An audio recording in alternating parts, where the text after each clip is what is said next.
ಮಲೆನಾಡಿನಲ್ಲಿ ಸಿಕ್ಕಾಪಟ್ಟೆ ಮಳೆಯಾಗ್ತಾ ಇದೆ. ಶಿವಮೊಗ್ಗದಲ್ಲಿ ಒಂದು ಅನಾಹುತ ನಡೆದಿದೆ. ಶಿವಮೊಗ್ಗದಲ್ಲಿ ಭಯಂಕರ ಮಳೆಗೆ 3 ಬಲಿ.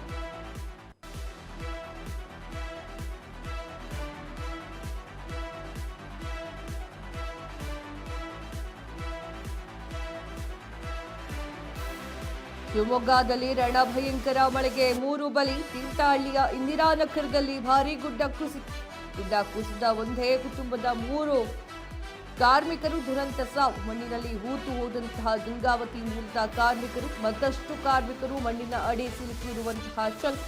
ಈಗಾಗಲೇ ಒಂದು ಮೃತದೇಹ ಪತ್ತೆಯಾಗಿದೆ. 2 ದೇಹಗಳಿಗೆ ಶೋಧ ಕಾರ್ಯ. ಗಾಯಾಳುಗಳು ಶಿವಮೊಗ್ಗ ಮೆಗ್ಗಾಮ ಆಸ್ಪತ್ರೆಗೆ ಶಿಫ್ಟ್ ಮಾಡಲಾಗಿದೆ. ಸ್ಥಳಕ್ಕೆ ತೀರ್ಥಹಳ್ಳಿ ಶಾಸಕ ಆರಗ ಜ್ಞಾನೇಂದ್ರ ಭೇಟಿ ನೀಡಿದ್ದಾರೆ. ಪರಿಶೀಲನೆಯ ವೇಳೆಯಲ್ಲಿ ಡಿಕೆ ಶಿವಕುಮಾರ್ ಅವರ ಜೊತೆಗೂ ಕೂಡ ದೂರವಾಣಿಯಲ್ಲಿ ಮಾತನಾಡಿದಂತಹ ಸಂದರ್ಭವನ್ನು ವಿವರಿಸಿದ್ದಾರೆ. ಆರಗ ಜ್ಞಾನೇಂದ್ರ ಅವರು ಮೃತ ಕಾರ್ಮಿಕರ ಕುಟುಂಬಗಳಿಗೆ ತಕ್ಷಣ ಪರಿಹಾರ ನೀಡಲಿಕ್ಕೆ ಮನವಿಯನ್ನು ಮಾಡಿಕೊಳ್ಳಲಾಗಿದೆ. ಸಿಕ್ಕಾಪಟ್ಟೆ ಮಳೆ ಬರ್ತಾ ಇದೆ. ಮಲೆನಾಡಿನಲ್ಲಿ ಓಡಾಡಕ್ಕಾಗಲ್ಲ. ತುಂಬಾ ದಿನದಿಂದ ಕರೆಂಟ್ ಕೂಡ ಇಲ್ಲ. ಅವರ ಪರಿಸ್ಥಿತಿ ಹೇಳೋ ತೀರದ್ದಾಗಿದೆ. ಜಿಯೋ ಅಂತ ಹುಯ್ತಿರುವಂತಹ ಮಳೆಗೆ ಗುಡ್ಡಗಳು ಕುಸಿತ ಸಿಕ್ಕಾಪಟ್ಟೆ ಜಾಸ್ತಿ ಆಗಿದೆ. ಅದರ ಕೆಳಗಡೆ ಕೆಲಸ ಮಾಡ್ತಾ ಇದ್ದಂತಹ ಕಾರ್ಮಿಕರು ಸಾವು ಬದುಕಿನ ನಡುವೆ ಹೋರಾಡ್ತಾ ಇದ್ದಾರೆ.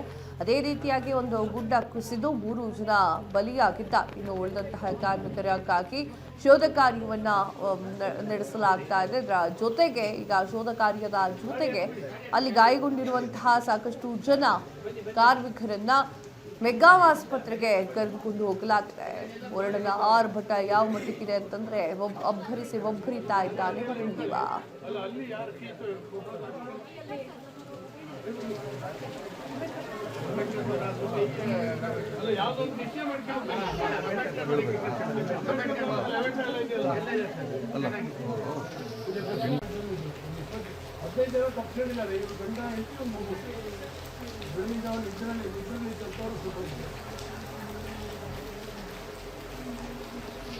ಇಲ್ಲ ಬಂದು 4 ಗಂಟೆಯಿಂದ ಕೆಲಸ ಮಾಡ್ತಾ ಇದ್ದಾರೆ. ನೀವು ಬಾಡಿ ಸಿಕ್ಕಿಲ್ಲ. ಮಣ್ಣಿನಡಿ ಇದೆ. ಅವರೆಲ್ಲರೂ ಮಾಡ್ತಾ ಇದ್ದಾರೆ ಕೊಡ್ತಾ ಇದ್ದಾರೆ.